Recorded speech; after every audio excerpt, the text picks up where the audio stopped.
So it's Levon Hardison. Give another round of applause. Thank you. Thank you. So today is Palm Sunday, and this is the day that Jesus rode a colt into Jerusalem, fulfilling a prophecy that was known among the Jews.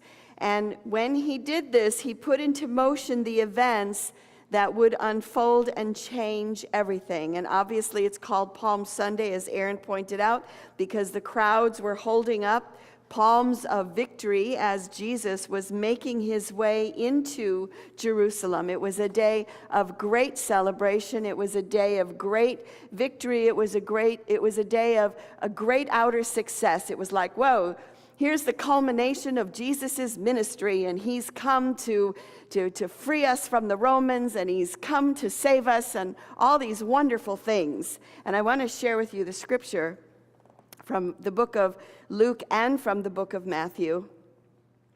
In Luke 19, they brought it to Jesus, the colt, and they threw their cloaks on the colt and put Jesus on it. And as he went along, people spread their cloaks on the road. And when he came near the place where the road goes down the Mount of Olives, the whole crowd of disciples began joyfully to praise God in loud voices for all the miracles that they had seen. And in the book of Luke, blessed is the King who comes in the name of the Lord, peace in heaven and glory in the highest. But some of the Pharisees in the crowd said to Jesus, Teacher, rebuke your disciples, because I tell you, and he said, I tell you, if they keep quiet, the stones themselves will cry out. So it was that kind of a day. It was that kind of a day where the energy had just taken over, and you couldn't fight it. Right? You couldn't fight it. And yet, as he approached Jerusalem and saw the city, he wept over it. And he said, if you, even you, had only known on this day what would bring you peace, but now it is hidden from your eyes. So why is he crying? I mean, my gosh, this is it. This is like what we all dream of, right? We dream of having success like this. And, it's almost as if by Jesus riding this colt into Jerusalem and fulfilling the prophecies that everybody knew about, the prophecy said that, the Messiah will come riding in on a lowly colt, right? And it's almost as if Jesus is testing his disciples and his followers to see if they'd been listening to him for the past 3 years, to see if they'd been paying attention to him. Did they understand that what he was talking about when he said the kingdom of heaven? He said the kingdom of heaven isn't out here. The kingdom of heaven is within.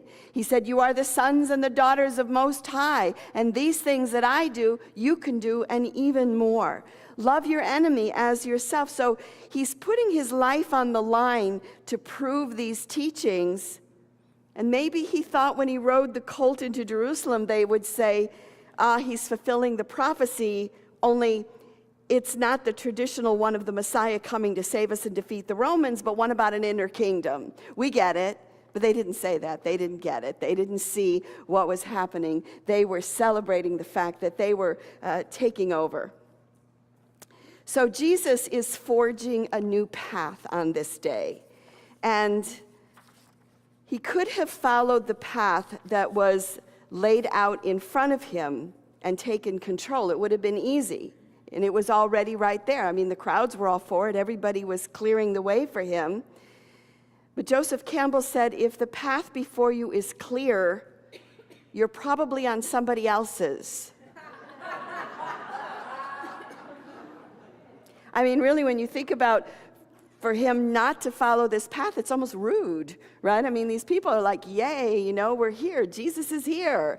But when you think about forging a new path, if ever you're hiking on a path that there is no path and you have to forge it, maybe you need a machete and you need to really clear the way for the people behind you to get through. It's not easy, is it? I mean, it's a struggle. Or I don't snowshoe, but apparently if you're snowshoeing and you're up front, you're the one who's getting hit with the wind and the elements, and you have to make your way so that the people behind you can go. And it's a lot easier to stay in the back, isn't it? It's a lot easier to stay in the back and then follow someone else's path instead of to create your own. And the truth is, that's what we're doing with this building project that we are engaged in right now. We could take the easy route and we could just stay on the path that we're on. We could just follow this path and just, stay where we are. But we chose to forge a new path, even though it isn't an easy one. And when Jesus forged a new path, it was not an easy path that he forged. He paid for it with his life as the events of this week unfold. And I've had a number of people, when I tell them about the project, say to me, "What are you, crazy? What are you, crazy? My God, you have nothing else to do with your life than you want to, tear down a perfectly good building and move forward." And yet, when we look around, we see that churches are dying in their big buildings all across the country, right? That the process of worship and religion, all of it is shifting and changing with the times. And so for us, it's a bittersweet moment. And you may feel like Jesus, when he rode into Jerusalem, and you may feel like crying, right? Because we love this building. And yet we know that in forging this new path, we're creating a new way for a new generation and for the future of unity and for how worship changes. I had a bittersweet moment on Thursday night. I was here for the SEE class with Cher Rorette. And, I was down in the kitchen, and the Lightsaber Guild was down there. And they're so cute, they all have their big lightsabers from Star Wars, and they're all practicing. And they're here on Thursday, and they're practicing. And then the emoji group came in, and they've been meeting in the upper room for years. And, we had the SEE class going, and the yoga classes in the chapel. And we have the Muslim prayer group that meets here on Friday. And there's so much that happens in this place that we are having to say goodbye to right now, because we're forging a new path that is going to change with the times. And yes, we'll have many come back. Many of our groups have said, "Can we come back when you have the building redone? Can the lightsaber people come back?" Yes. The Muslim prayer group has already said, "Please let us come back to your new place. We would love to worship there." So again, we're forging a new path when it would be easy in so many ways just to stay and keep things the way they are. So pat yourself on the back. Being a part of this, it's a big thing that we're doing.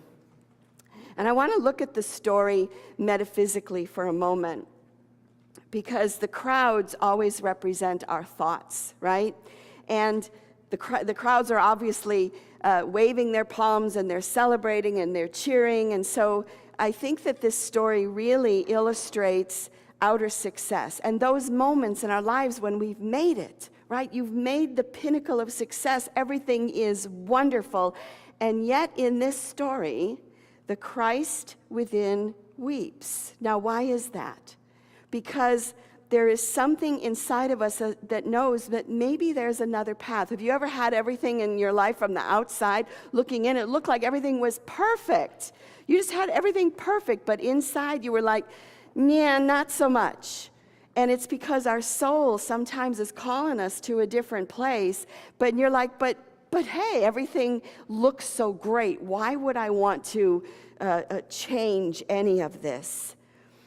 Because we have to follow the path that is laid out by the soul. Debbie Ford said, "There is and always has been a path for your soul.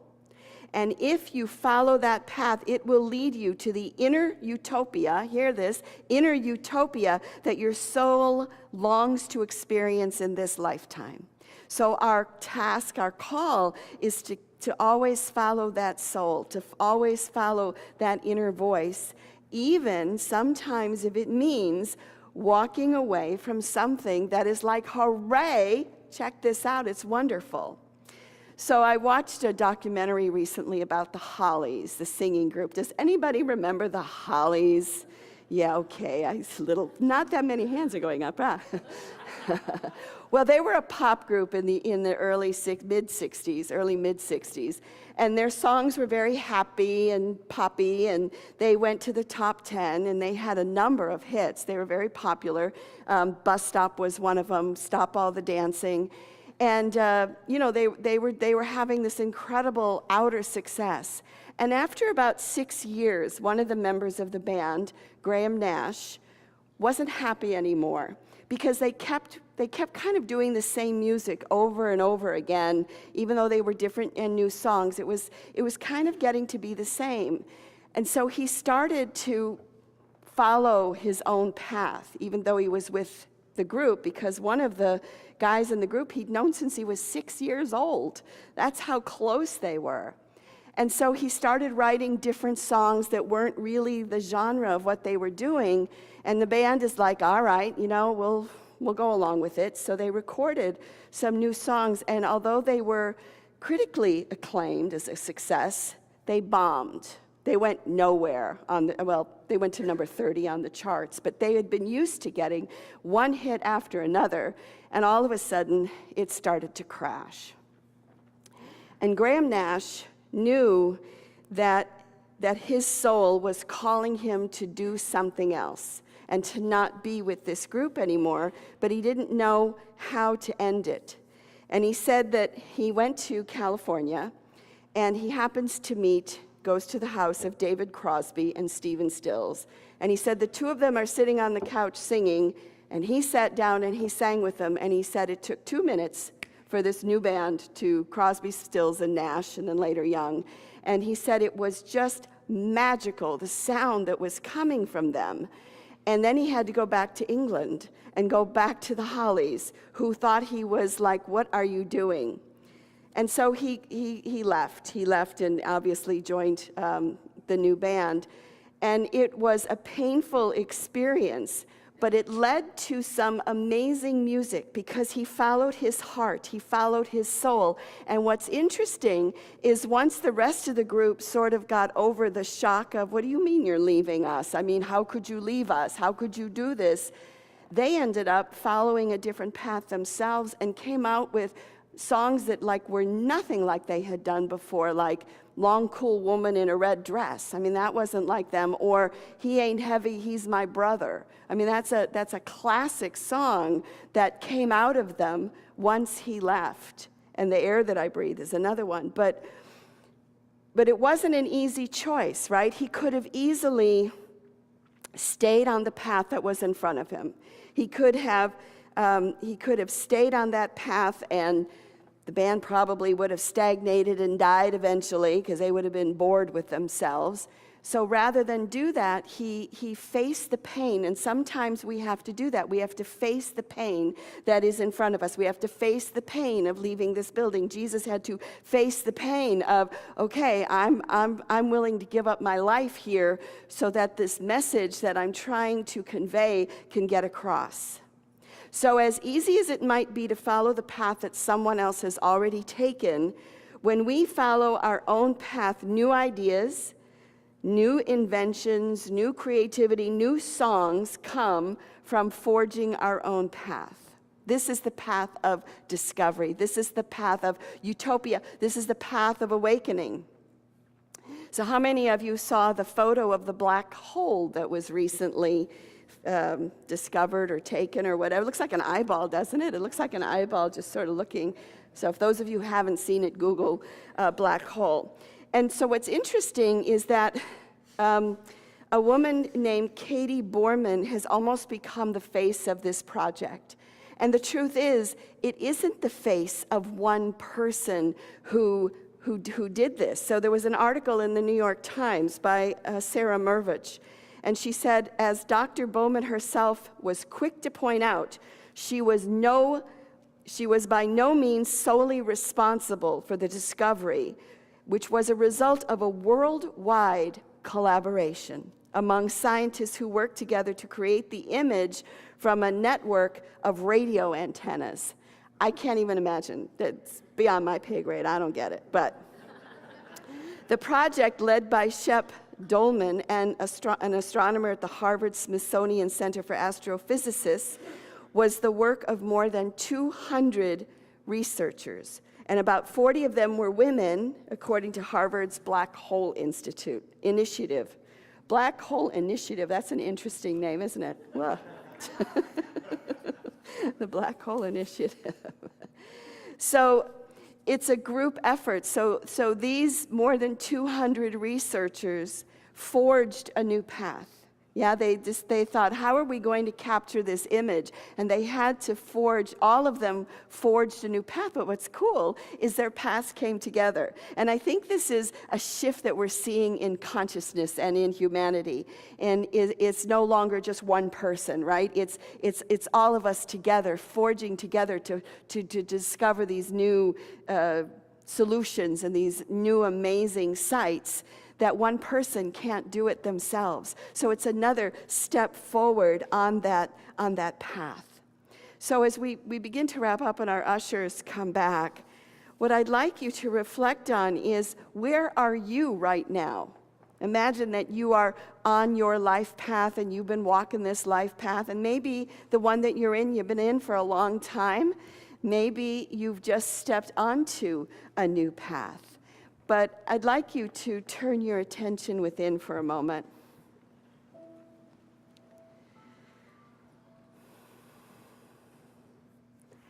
And I'd like you to look at the road that is ahead of you.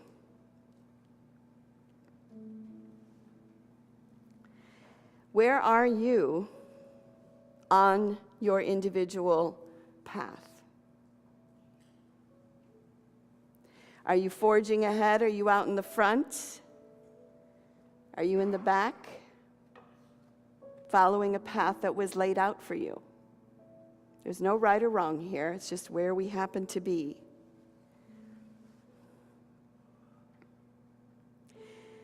And is it time for you to forge a new path? And if that's the case, what would it take? What are some of the changes that you might need to make? Probably most importantly, what is your soul calling? How is it leading you? Because know that the soul will lead you to utopia, but first, it may be a little difficult.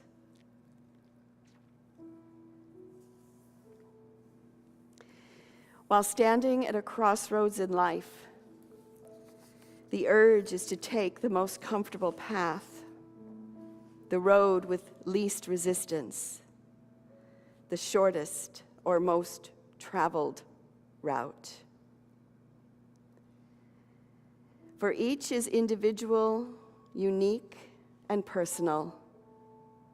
And that is why standing at the crossroads, only we can formulate the decision for ourselves, the true direction that lies within, the choices we must deliberate on with clarity and wisdom.